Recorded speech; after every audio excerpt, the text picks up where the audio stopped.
This video is going to look at how we calculate the area of squares and rectangles.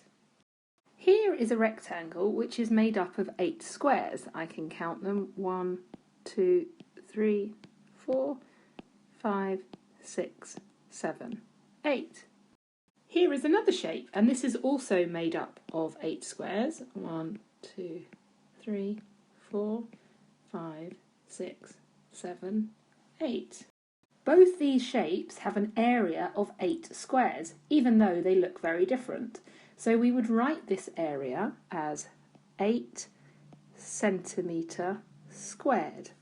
And this one also is 8 centimetre squared. And we use this little square symbol to show that it's all the space inside these shapes that's made up of squares. So I can see that there are 8 centimetre squares as the area for these two shapes. Area is the size of a surface. Let's look at this garden. We want to know how much grass covers the surface. This is the area. We don't have squares on our garden, but we do have some measurements. We can see that this garden measures 5 metres by 3 metres. Now we could draw squares on the garden to help us. If the length measures 5 metres, then that means that there would be 5 squares going across, like that. And the width measures 3 metres, that means there's going to be 3 squares going this way. So we can see that we've got a 1, 2, 3, 4, 5 by 1, 2, 3 rectangle. Now that we can see the squares, we can count the squares. 1, 2, 3, 4, 5, 6, 7, 8, 9, 10, 11, 12, 13, 14, 15. But that took a while, and if you can imagine if we had a really big square or rectangle, it would take quite a long time to count all those squares. So actually we don't need the squares here.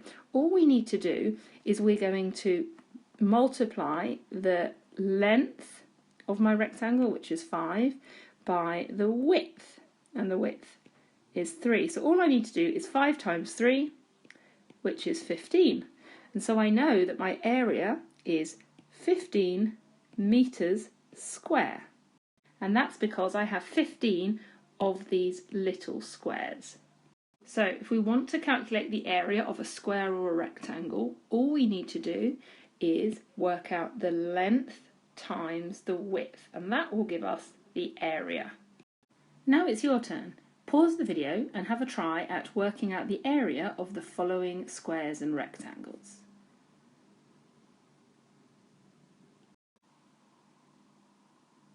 How did you do? Let's go through the answers. Question 1, we needed to calculate 9 times 8, and 9 times 8 is 72. Question 2, we had to calculate 5 times 5, and 5 times 5 is 25. Question 3, 12 times 6 is 72.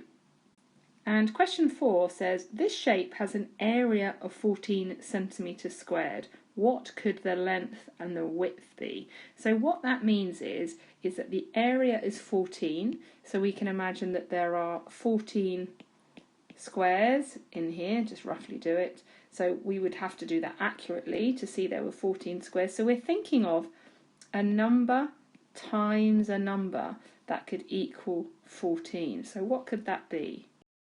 So we could have 14 by 1, so 14 squares across and 1 down. That would give us an area of 14 centimetres squared. We could also have 7 by 2, because that equals 14.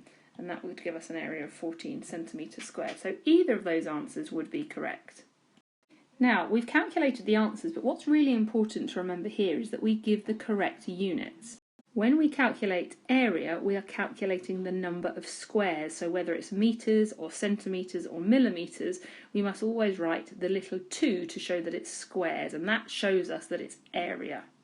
So let's imagine that all these measurements we've been given are centimetres, so we need to write centimetre squared for number 1, centimetre squared for number 2, centimetre squared, for number 3 as well, and that shows that we have given our answer as the area.